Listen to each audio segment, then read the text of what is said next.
قوم لوط پہ عذاب آیا، ہم جنس پرستی، مرد مردوں سے بدکاری کرتے۔ حضرت نوح نے سمجھایا کہ یہ کام درست فطرت کے خلاف ہے، یہ کام درست نہیں۔ جب انسان یہ کام کرتا ہے تو زمین اور آسمان کانپتے۔ اب میں کیسے کھول کے بتاؤں، میرے پاس اعداد و شمار ہیں کہ پاکستان کے اندر اس کام کی کیفیت کیا ہے، اور کس طرح کر کے لوگ، میں تو رونا روتا رہتا ہوں داڑھی کا۔ لوگ کئی دفعہ کہتے ہیں حضرت صاحب پہلے بھی آئے تھے تو داڑھی کی بات، پھر بھی آئے تو داڑھی کی بات، تو میں رونا روتا ہوں۔ اس لیے روتا ہوں کہ جو کلین شیو نوجوان ہوتا ہے وہ امرد کے حکم میں، اس پر وہی حکم لگتا ہے جو عورت پہ لگتا ہے۔ اس کے ساتھ مرد کا اٹھنا بیٹھنا اسی طرح ناجائز ہے جس طرح عورت کے ساتھ۔ حضرت جنید بغدادی رحمت اللہ تعالیٰ علیہ کے سامنے ایک شخص نے کہا وہ کتنا خوبصورت نوجوان جا رہا ہے، تو آپ فرمانے لگے تو حافظ قرآن نہیں؟ کہا ہاں۔ فرمانے لگے جا اپنے حفظ کی خیر بنا۔ وہ شخص کہتا ہے میں نے اس بغیر داڑھی والے کلین شیو نوجوان کو بری نظر سے دیکھا، مجھے قرآن پاک ہی بھول گیا، سارا قرآن پاک بھول گیا۔ اور کتنے سال میں دعائیں کرتا رہا، بیت اللہ کے طواف کرتا رہا، میں یاد بھی کرتا تو نہیں ہوتا۔ کیسے اب تو ہمارا نعت کا بیوٹی پارلر سے ہو کے آتا ہے، ہم کسی اور کو کیا پیغام دیں؟ وہ پیغام، وہ نظام، وہ طریقہ کار جس کا حکم تھا شریعت میں۔ قوم لوط پر عذاب آیا۔ صحیح بیٹھتے ہوں گے بچے جو موٹر سائیکلوں پہ بیٹھتے ہیں، لیکن میں نے، یہ درد ہے، میں نے گجرانوالہ کی سڑکوں پہ بچوں کو، نوجوانوں کو جو تماشے کرتے سر عام دیکھا ہے تو مجھے ڈر لگتا ہے۔ اور کوئی روکنے والا نہیں، شغل ہو رہا ہے، ہنس رہے ہیں، اور سامنے عورتیں بھی ہے، سب ہو رہا ہے۔ کتنی تکلیف کی بات۔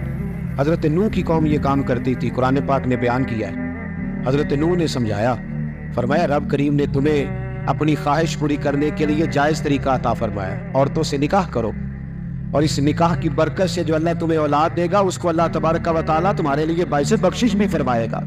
لیکن جب قوم نہ مانے تو جو قوم میں لوط کا عمل کرے اس کا علاج قرآن نے بیان فرمایا کہ آسمان سے پتھر برسیں گے،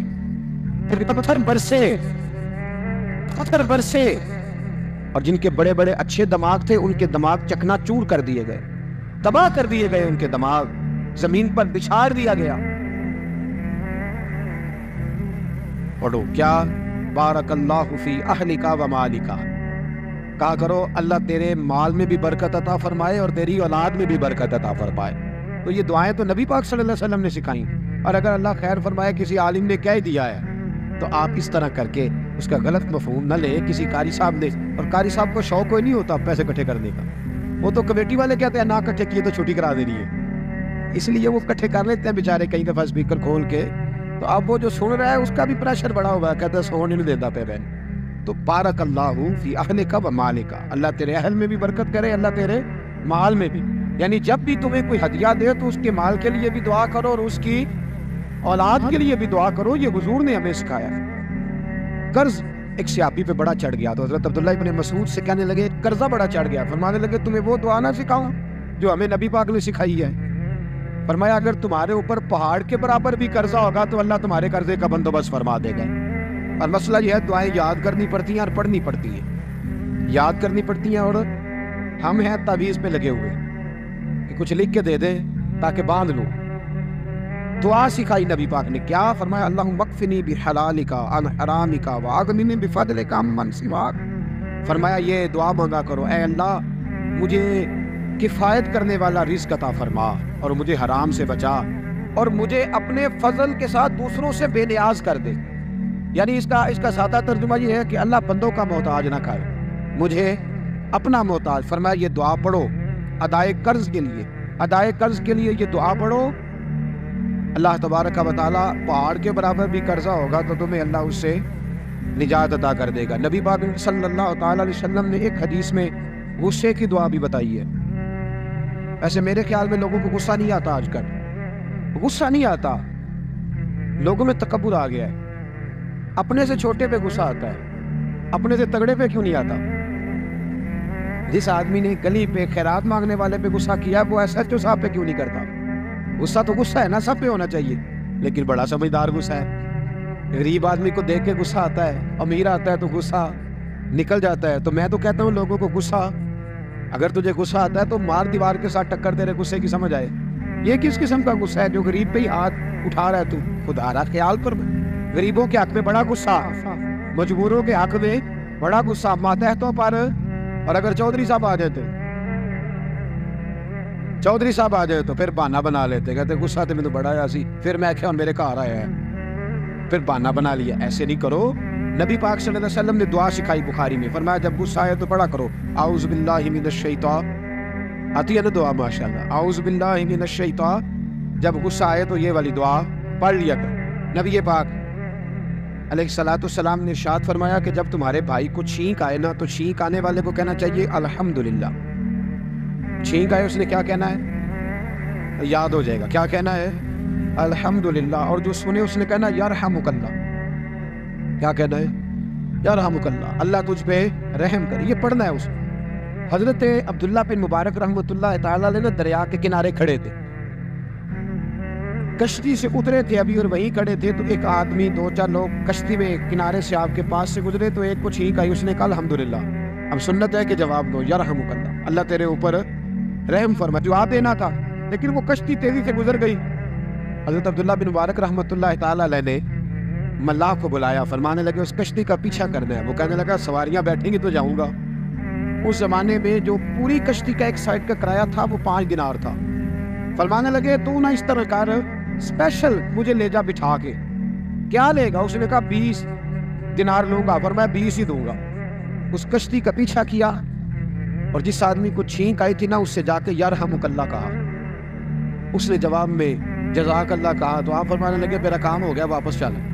ملا دنیا دار تھا، وہ سوچنے لگا، پہلے تو اس نے سوچا میرا کیا ہے، 20 دینار تو ان کے گئے ہیں، لیکن جب اترنے لگے نا تو 20 دینار دیے یا 20 درہم دیے، تو وہ کہنے لگا حضرت جی صرف ایک لفظ کہنے کے لیے آپ نے اتنا پیسہ خرچ کر دیا؟ فرمایا لفظ کہنے کے لیے نہیں، اپنے مصطفیٰ کی سنت ادا کرنے کے، اپنے نبی پاک علیہ السلام کی سنت ادا کرنے کے لیے۔ یرحمک اللہ، اللہ تیرے اوپر رحمت کرے۔ کس طرح کا خوبصورت انداز سکھایا۔ دیکھیے ایک حدیث ترمذی شریف میں نبی پاک صلی اللہ علیہ وسلم نے فرمایا کسی بیمار کو دیکھ کے یا کسی مصیبت میں مبتلا آدمی کو دیکھ کے تم یہ دعا پڑھ لو، تمہیں کبھی وہ مصیبت نہیں آئے گی۔ کیسی خوبصورت دعا ہے۔ کسی مصیبت زدہ کو بیمار کو دیکھ کے پڑھو، تمہیں کبھی وہ مصیبت الحمدللہ الذی عافانی مما ابتلاک بہ وفضلنی علی کثیر ممن خلق تفضیلا۔ اللہ تعالیٰ کا شکر ہے جس نے مجھے اس مصیبت سے عافیت دی اور اس بیچارے کو یا تجھے اللہ نے مبتلا کیا، اور اللہ نے مجھے اپنی بہت ساری مخلوق پہ فضیلت دی ہے، یعنی اللہ نے مجھے بڑا اچھا رکھا ہوا ہے یار، میں تو الحمدللہ بڑا اچھا ہوں، دیکھو بیچارہ۔ یعنی یہ دعا بھی ہے اور اپنے اوپر شکر ادا کرنے کا ایک اعلیٰ حضرت فاضل بریلوی رحمۃ اللہ تعالیٰ علیہ کو نا گلے کے اندر چھوٹی چھوٹی 2 پھنسیاں نکل آئی، تو اس زمانے میں طاعون کا مرض پھیلا ہوا تھا۔ ایک بڑے قابل حکیم کو لایا گیا، انہوں نے چیک کر کے کہا آپ کو تو طاعون ہو گیا ہے، اور مان لے کہ چل دوڑ جا، مجھے طاعون نہیں ہو سکتا۔ اس نے کہا جناب یہ گلے پہ بنا ہوا ہے اور سب کو پتہ ہے آج کل پھیلا ہوا۔ فرمایا سب کو ہو سکتا ہے، مجھے نہیں ہو سکتا۔ کیوں؟ فرمانے لگے ایک بندے کو طاعون ہوا تھا تو میں نے اسے دیکھ کے وہ دعا پڑھ لی تھی جو نبی پاک نے بتائی ہے، لہذا حضور کا فرمان ہے تو مجھے ہر بیماری آ سکتی ہے پر یہ بیماری آ سکتی۔ وہ شخص کہنے لگا جی منہ میں بھی گلٹیاں چلی گئی، کھل نہیں رہا، کیا ہوگا؟ اعلیٰ حضرت نے کالی مرچ منگوائی، اسے پیس کے زبان کے نیچے رکھا تو ساری بیماری دور ہو گئی۔ فرمانے لگے بلاؤ نہ ذرا اس حکیم کو جو کہتا تھا طاعون ہو گیا ہے، وہ تو صحیح ہوتا ہی نہیں اتنی جلدی۔ فرمایا ہر چیز بدل سکتی ہے پر میرے نبی کا فرمان نہیں بدل سکتا، میرے رسول پاک علیہ السلام کا فرمان نہیں بدل سکتا۔ تو عزیز دوستو نبی پاک، اب بڑی خوبصورت بات آئی، ساری خوبصورت تھی، بڑی پیاری بات آئی۔ دنیا میں سب سے حسین چہرہ اللہ نے اپنے رسول کو عطا فرمایا ہے۔ نبی پاک کا چہرہ بھی حسین ہے، مکھ چند بدر شاہ شانی ہے، متھے چمک دی لاٹ نورانی ہے، کالی زلف تے اکھ مستانی ہے، مخمور اکھی ہے مدوری، پیارا چہرہ ہے۔ حضور کا جتنا چہرہ پیارا تھا اتنے ہی حضور کے اخلاق بھی بڑے پیارے تھے۔ لیکن میرے نبی پاک علیہ السلام جب آئینہ دیکھتے، کیا دیکھتے؟ حضور جب آئینہ دیکھتے، ہمارے نوجوان بھی سارا دن آئینے کے آگے کھڑے رہتے، کبھی بال اس طرح کے بناتے کبھی اس طرح کے۔ تو میرا کئی دفعہ دل کرتا ہے کہ میں ان سے کہوں کہ تو آئینے کو کہہ رہا ہے جھوٹ بول، پر وہ کیسے بولے؟ تو کہہ رہا ہے آئینے کو کہ تو کیا ہے سب سے پیارا تو ہی لگ رہا ہے، پر وہ کیسے بولے؟ اس کو تو سچ بتانا ہے۔ ان کو آئینہ جو دکھایا تو برا مان گئے۔ تو میرے عزیز یاد رکھیے گا نبی پاک صلی اللہ علیہ وسلم بھی آئینہ دیکھتے ہیں، آئینہ دیکھنا حضور کی سنت ہے۔ کوئی سنت سمجھ کے آئینہ دیکھے گا تو ایک دفعہ دیکھنے پر 100 شہیدوں کا ثواب ملے گا، لیکن نبی پاک صلی اللہ علیہ وسلم آئینہ دیکھتے کیا کہتے؟ اللہم انت حسنت خلقی فحسن خلقی. یا اللہ، یہ دیکھیں حضور نے ہمیں سکھایا ہے، یا اللہ جس طرح تو نے میری صورت اچھی بنائی ہے میری سیرت بھی اچھی بنا دے. یہ ہمیں سکھانے کے لیے دعا. یا اللہ جس طرح صورت اچھی بنائی ہے، جس طرح تو کہتا نا اس دفعہ اس وقت دیکھ لو کپڑوں پہ کوئی داغ نہیں، تو دعا کیا کر باطن کے بھی اللہ داغ دور فرما دے، یہ والا سارا معاملہ بھی ٹھیک ہو جائے. تو آخر کی طرف آتا ہوں، فرمایا جب کھانا کھانے لگو تو دعا مانگو.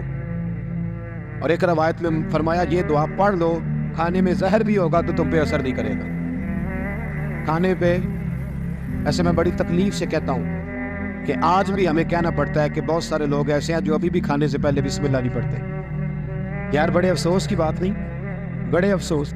حضور نے دعا سکھائی، میں یہ دعا پڑھو گے تو زہر بھی ہوگا تو اثر نہیں کرے گا. بسم اللہ الذی لا یضر مع اسمہ شیء فی الارض ولا فی السماء یا حی یا قیوم، جس کی برکت سے زمین و آسمان میں کوئی چیز بھی نقصان نہیں دیتی.